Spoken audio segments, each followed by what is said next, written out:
r/Nosleep. Posted by u/sleepyhollow_101. Tales from your local, small-town library.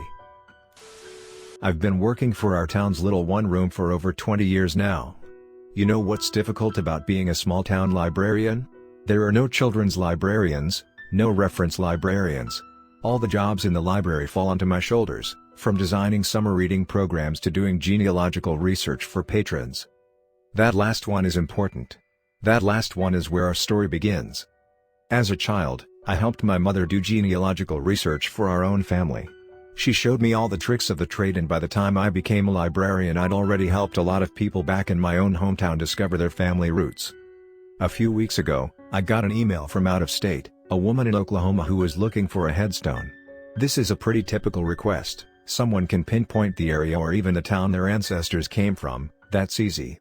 But do you know how hard it can be to find a grave if you don't know the plot number or have access to the records? First of all, most towns have more than one cemetery. Even our little town of 1,000 people has 2 cemeteries. If the grave is old enough, the writing might be mostly worn away. Without the proper or digital records, it can take hours or even days to find a grave. So I'm the grave finder. The first thing I do is try to find all the information I can on the person. Sometimes the patron is able to give me a lot of information, birth dates, death dates, maiden names, etc. Sometimes they can only give me a name and that's it. In this case, she gave me all the genealogy she had done up to that point, along with the name, Richard Sterler. Along with the grave, she wanted any information I could find on Richard's life in this area. I was pretty excited to start. This kind of research is one of the most fun things about my job.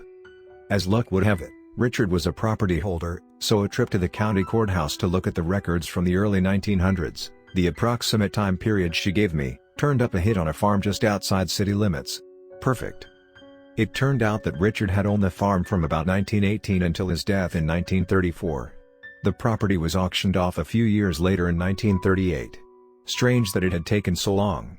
If he had no next of kin to pass the property on to, then why wasn't it sold immediately? This was getting good. Next I went through the microfilm of the old town newspapers. I started at 1918 and worked forward, looking for any mention of Richard and the farm. The nice thing about a small town is that nearly every incident, no matter how tiny, is recorded with precision. Around 1921 I started seeing Richard's name, but it wasn't where I expected. It was in the section on police reports, and Richard was being arrested every few months for possession and making of moonshine. The only other mention of him came in 1934 with his obituary. It was pretty nondescript and didn't mention any family or friends. I scoured the newspapers one more time but didn't find anything else of note.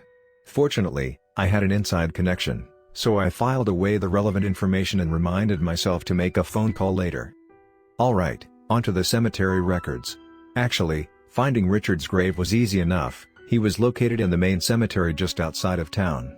It's just down the road from the Catholic cemetery and markedly bigger. He was on the west end. I wrote down the plot number and continued to look through the records to see if he had any other family buried there, probably someone who had died before him. To my surprise, I found that he'd purchased another plot.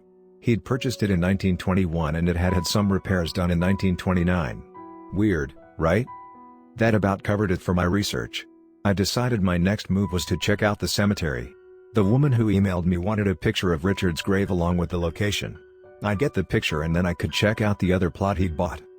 Finding Richard's grave was as easy as I'd imagined, although I couldn't read any part of the inscription. No one had taken care of the grave in years. It sort of looked like a horror movie grave, crumbling and cracked and covered with moss. I snapped a few pictures and set off looking for the other grave.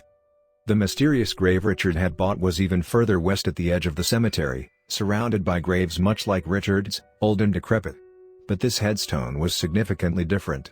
It still looked new, with no cracks, moss, or anything else.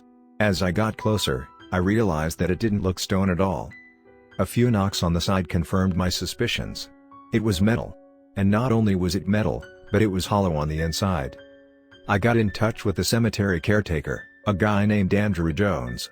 He's been working at the cemetery since the late 50s, a bit after Richard's time, but since Andrew inherited the job from his father, I was hoping he'd have some information on the stone. Oh, that old stone? That's an interesting story, Meredith, Andrew said. His gravely voice crackled in over the phone and I had to struggle to hear him. The guy who bought it, that Sterler, He had a moonshine operation in the 20s during Prohibition. But you probably already know that. His laugh cracked like a whip and I found myself wishing he would just get on with the story. Right, anyway, that's a fake grave. The panels on the side used to open up. Potential buyers would put the money in the headstone. Sterler would come that night and switch it out with his moonshine. The repairs we recorded are from when my father sealed the panels. Prohibition ended and so did Sterler's business, so they weren't needed anymore. But didn't anyone notice the headstone? Or was Richard doing? I couldn't really fathom that, going nearly 10 years without a single person noticing the whole operation. Oh, sure, everyone in town knew about it. Hell, Sterler's biggest buyer was the sheriff. What? My mouth hung slack. This was just the type of drama that I loved finding out about. Yup, Andrew went on blithely, clearly enjoying filling me in on the juicy details. That's how Sterler managed to stay in business so long. He and the sheriff had an understanding. Sure, the sheriff would arrest him once every few months, but it was just for show. He'd let him out of the tank a few days later and Sterler'd go right back to work. Sure used to drive his wife crazy, though. Who? The sheriff's? No, Sterler's. Suddenly Andrew stopped. Oh, I guess I'm thinking of someone else. Sorry about that. Forget I said that. I tried to get more information out of Andrew, but he kept his lips stubbornly sealed. I hung up more confused than ever. None of the newspaper stories ever mentioned Richard having a wife. If he'd been close to any sort of family, it definitely would have been in the obituary. Luckily, I had an ace up my sleeve. I made the call I'd been thinking about since my trip to the courthouse earlier that day, the call to my inside connection. The most valuable tool in conducting research is the elderly. For some cases, they really can't help, if I'm researching something from the mid-1800s, for example. In other cases, they provide valuable eyewitness accounts that no one else can. Unfortunately, a lot of the older people in small towns won't talk about their community's darker history. They feel as though they have to protect the town's reputation by burying the past with their fast-fading bodies. A few of them, however, understand the importance of preserving history as it is, no matter how ugly or frightening. One such woman is Doc Klinkenberg. At 94 years old, she's still sharp as a tack and has been filling me in on the darker side of our town's history for the past 10 years. Although she's lived in the town her whole life, she's never harbored any warm feelings for its inhabitants. This town has a lot of sick people in it, Meredith, she once told me. A lot of sick people and a lot of sick stories.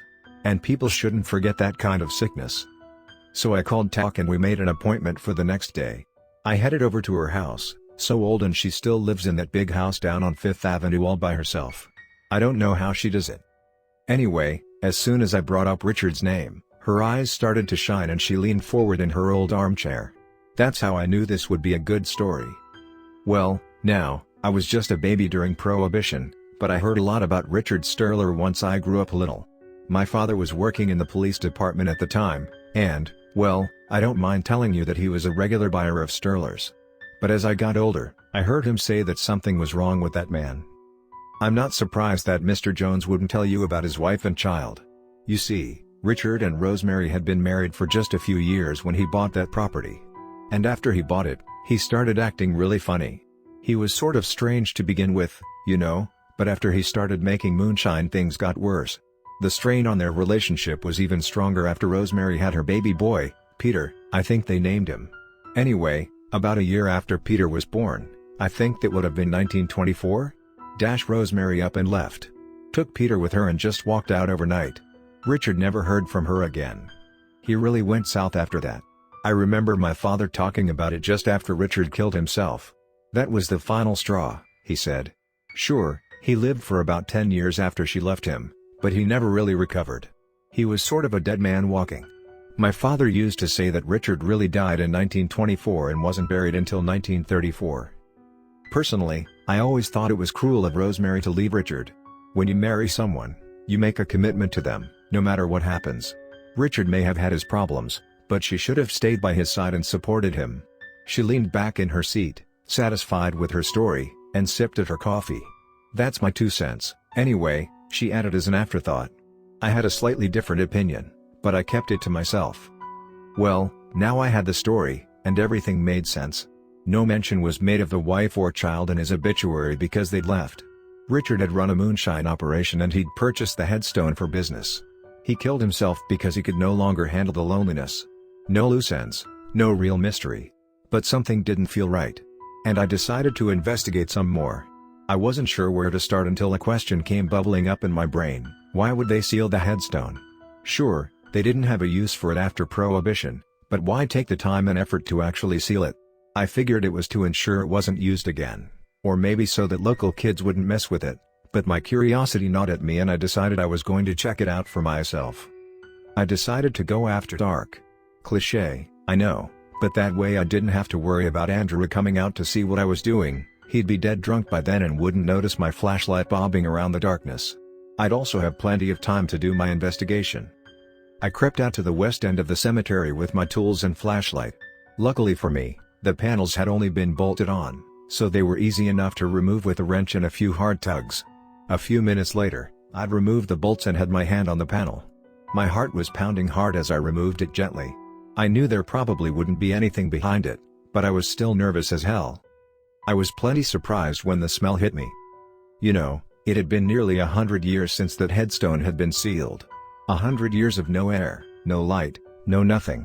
So whatever had rotted in there had left a pretty wretched mess, along with a smell that had been fermenting for nearly a century. I leaned over and tried to hold my supper as my stomach heaved. A squirrel or something must have gotten caught in there when they sealed it.